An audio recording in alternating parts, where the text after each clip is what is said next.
Well, howdy there, Internet people. It's Bo again. So, today we're going to talk about Madison Cawthron and his statement and what we can learn about information consumption while looking into his statement.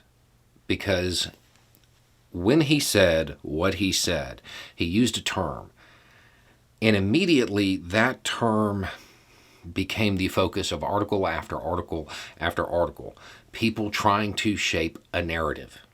People trying to insert that term into their own belief system so it means what they want it to mean.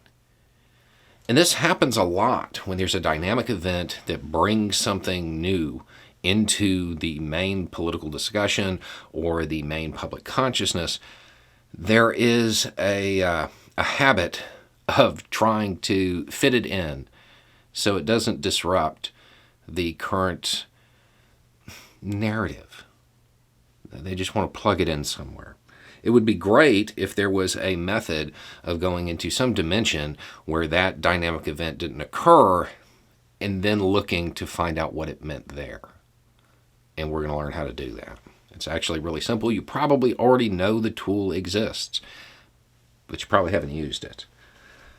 So first, what is Madison Cawthron's statement? If you don't know, he lost his primary. And he is not happy about that. So, he says, when the establishment turned their guns on me, when the Uniparty coalesced to defeat an America First member, very few people had my back. This list includes the lion's share of figures that came to my defense when it was not politically profitable. These are honorable men and women who are the type of friends anyone yearns to have. At the beginning of a change, the patriot is a rare and hated man. These are those rare and hated men/women. There are other national figures who I believe are patriots, but I am on a mission now to expose those who say and promise one thing, yet legislate and work towards another self-profiteering globalist goal.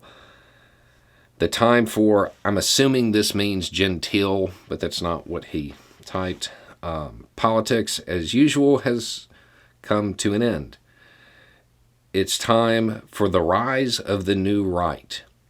It's time for dark MAGA to truly take command. We have an enemy to defeat, but we will never be able to defeat them until we defeat the cowardly and weak members of our own party. Their days are numbered. We are coming. So, after he puts this out, dark MAGA, this new kind of MAGA, becomes a topic. And there's article after article about it. But when you read them, you can tell a lot of them are either trying to downplay what Cawthron has said, or turn it into a joke, or accept the terminology, or dismiss it because it doesn't line up with the way they frame things. So we need to know what this term means before that narrative building started. Now, on Google and on most search engines, there's an option to filter by date. You go up to search tools or search options. You click it, and it gives you 2 dates that you can set. So one you set for a year ago. And then the other you set for the day before this dynamic event occurred. The day before Cawthron put this out. And then you will eliminate all of the narrative building, and you will just get the raw information.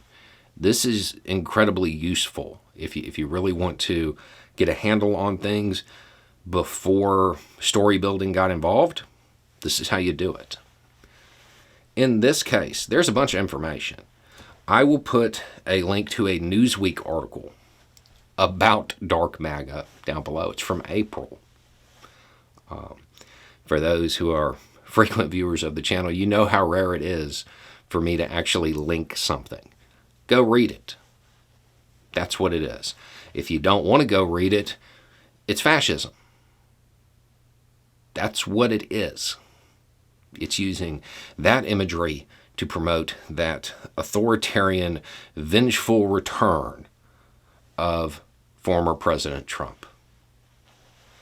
The goal here is to take this ideology, because they can't just call it that, rebrand it, and then insert it into normal conservative politics. That's what they're trying to do. They've been doing this for a while. This is just very, very mask off. I mean, understand, there's a whole lot of people who didn't want to believe that's what a lot of the Make America Great Again movement was. You had experts on political theory saying, hey, this is fascism. You had experts on political violence saying, hey, this is fascism. You had experts on fascism saying, hey, this is fascism. But the media didn't want to really call it what it was. They always tried to downplay it. And they may do the same thing here. The United States has a choice in this.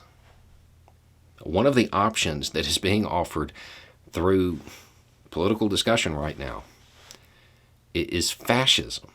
And I need to point out that, yeah, he lost the primary, but this is somebody who is currently a U.S. congressperson.